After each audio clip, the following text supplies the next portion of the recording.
Hello, this is Stephen Carter welcoming you to this special episode of the Safe Living Today show. This episode is going to be dedicated to helping you stay safe in preparation for the arrival of Hurricane Irma. As I record this, Hurricane Irma is 2 to 3 days away from landfall, most probably landfall in the southeastern section of Florida. The governor of Florida has already declared a state of emergency. Evacuation orders have been given for people who are in the Florida Keys. This is promising to be a very, very serious storm. They've got sustained winds in this storm at hurricane level 5 at about 185 miles per hour, with gusts extending into 200 miles per hour and beyond. Bottled water, food, and other essentials have been stripped from store shelves throughout South Florida. Gas lines are common.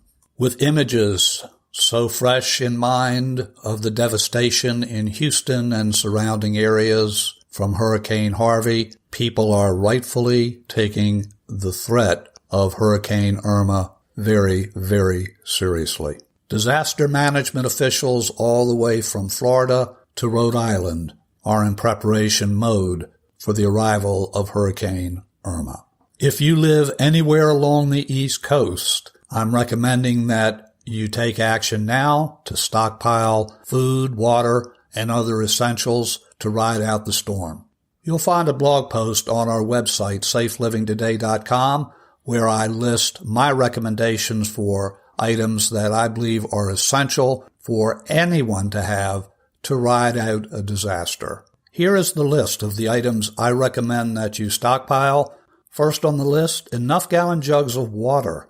The CDC recommends at least 1 gallon per person per day at a minimum. They also recommend that you store enough water for at least 3 days. My recommendation is up to 2 weeks. I know that seems like a lot of water, but given what we've seen in Houston, I think a 2-week supply of water and basic food is smart.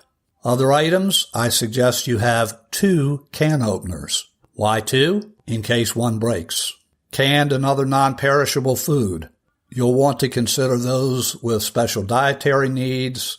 Do watch your use-by dates and replace food that is outdated. Pet food and supplies, if that is appropriate for you. Toilet paper.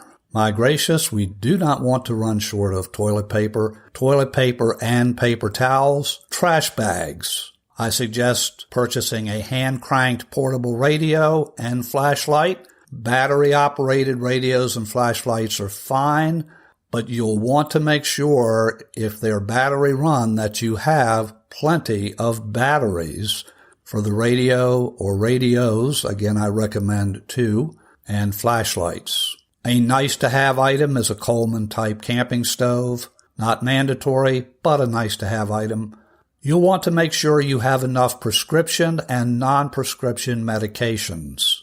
I suggest ensuring you have books, paper, and pens. Why? Because it gets real boring real fast with no electricity, and I recommend that you have plenty of blankets, enough clothing to carry you at least for a week, and preferably 2. You'll want to fill your car's gas tank ahead of the storm. Why? Because if you do have to evacuate, you don't want to be queued up at the gas station along with hundreds and hundreds of your closest friends. To download the FEMA and American Red Cross guide, go to safelivingtoday.com and look up in the upper right for blog posts. You'll want to select the blog post that you'll see identified as stockpile food. If you have any questions about today's episode or any past episode, or would like to get in touch with us, email us at safelivingtoday@gmail.com. To listen to previous episodes of Safe Living Today show, go to safelivingtoday.com. All of the episodes are on the first page, along with links to subscribe to the Safe Living Today show through Apple, through Stitcher, and of course you can subscribe using other services simply by putting in the show title, The Safe Living Today Show, and click subscribe. Until our next episode, this is Steve Carter asking you to please stay safe, stay well, and stay blessed.